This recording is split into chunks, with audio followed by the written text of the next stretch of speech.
जादुई यात्रा की कहानी। एक छोटे से गांव में सूरज नाम का एक लड़का रहता था। सूरज बहुत जिज्ञासु और मेहनती था। उसे हमेशा नई चीजें सीखने की इच्छा रहती थी। उसके गांव में एक पुराना पुस्तकालय था, जहां कई सालों से किसी ने कदम नहीं रखा था।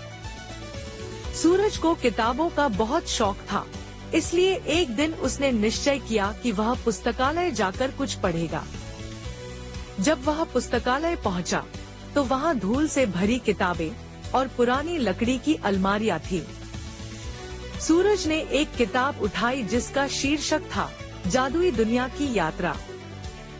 किताब को खोलते ही उससे एक हल्की रोशनी निकली और अचानक सूरज को ऐसा लगा जैसे वह किसी दूसरी दुनिया में पहुंच गया हो। वह एक सुंदर जंगल में था, जहां हर पेड़ और पौधा चमक रहा था।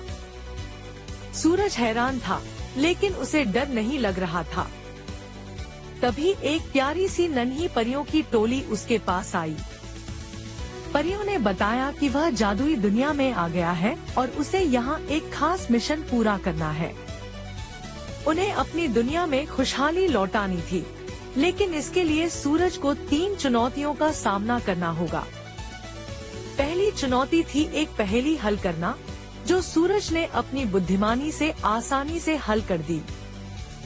दूसरी चुनौती थी बहादुरी दिखाना, जिसके तहत उसे एक जंगली शेर से सामना करना पड़ा। सूरज ने शेर से बिना डरे बात की और उसे समझाया कि वह किसी को नुकसान पहुंचाने नहीं आया है, जिससे शेर उसका दोस्त बन गया।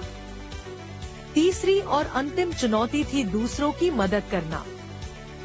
सूरज ने जंगल में एक छोटी सी नदी देखी, जो सूख रही थी। उसने परियों के साथ मिलकर नदी की मरम्मत की और उसमें फिर से पानी बहने लगा। जादुई दुनिया के सभी जीव खुश हो गए। तीनों चुनौतियां पूरी करने के बाद परियों ने सूरज को धन्यवाद कहा और उसे वापस उसकी दुनिया में भेज दिया। जब सूरज पुस्तकालय से बाहर निकला, तो उसे एहसास हुआ कि उसने कुछ अनमोल सीखा है, मेहनत, साहस और दूसरों की मदद करने का महत्व। सूरज गांव लौटा और वहां के बच्चों को अपनी इस अद्भुत यात्रा की कहानी सुनाई।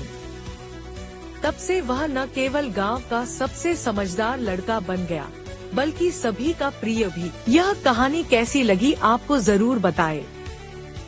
वीडियो को लाइक करें, शेयर करें और कमेंट्स में अपने विचार बताएं। ये भी बताएं कि आपको किस टाइप की कहानियाँ सुनना पसंद है। हम कोशिश करेंगे आपकी पसंद की कहानियाँ लाने की। आपके कमेंट हमारे लिए ऊर्जा का काम करते हैं। इससे हमें और भी बेहतर कहानियाँ लाने के लिए प्रेरणा मिलेगी। धन्यवाद। Thanks for watching. Please subscribe.